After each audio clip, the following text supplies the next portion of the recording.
It's incredibly hard to talk about this for many reasons, and even harder to find the words to explain such a horrible crime. It's with all of my heart that I convey my sincerest apology to everyone for taking Maddox from her family and everyone who loved her. I'm also utterly sorry for denying Maddox her chance at life. I can't expect your forgiveness, but I tell you now that the sorrow I feel for what I've done is complete and comes from the deepest depths of my being. This sorrow I feel has nothing to do with being in jail, but for the pain, for the loss of Maddox. I miss her so bad. Max is the most beautiful thing I've ever seen, and the best thing that's ever happened to me. I'd say that to her all the time, and to anyone else who'd listen. It was amazing to have her everywhere I went, including all the times I brought her to work with me. When our baby was diagnosed with cancer, we were in shock, but hopeful that the doctors in New York City would cure her, as indeed they did.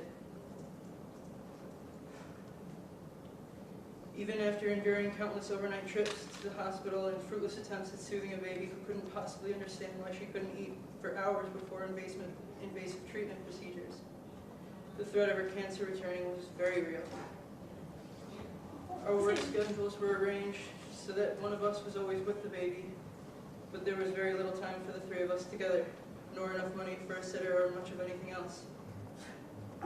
Still, we treated her and fed her better than we did ourselves, and loved her far more than anything else we've ever known. In no way can I justify my actions, and there is no one to blame but myself. There is no good explanation for such a horrendous crime, and regret is too simple a term to describe what I feel. What I can say is I've never felt such strong emotions towards anything in my life than my ever-growing and unconditional love for Maddox, and now I'm completely distraught by overwhelming grief and anguish for what I've done.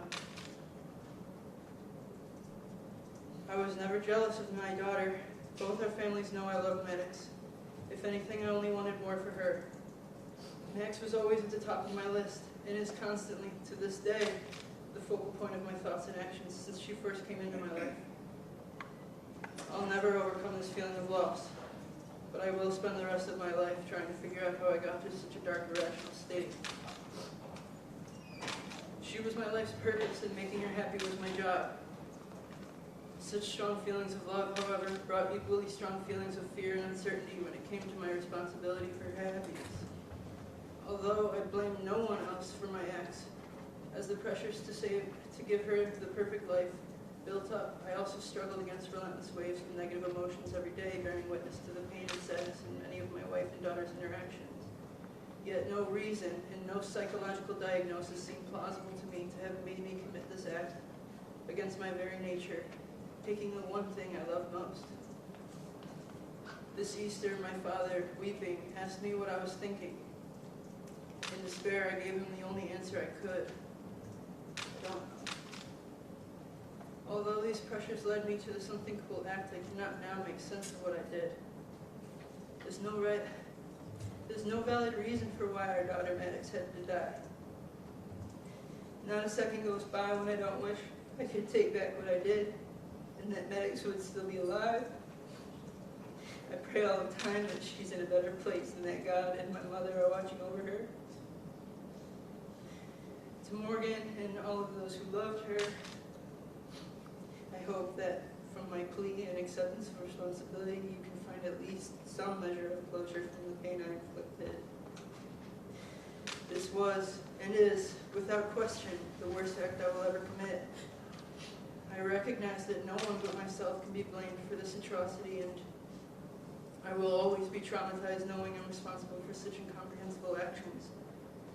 Although I accept this punishment, nothing can be worse.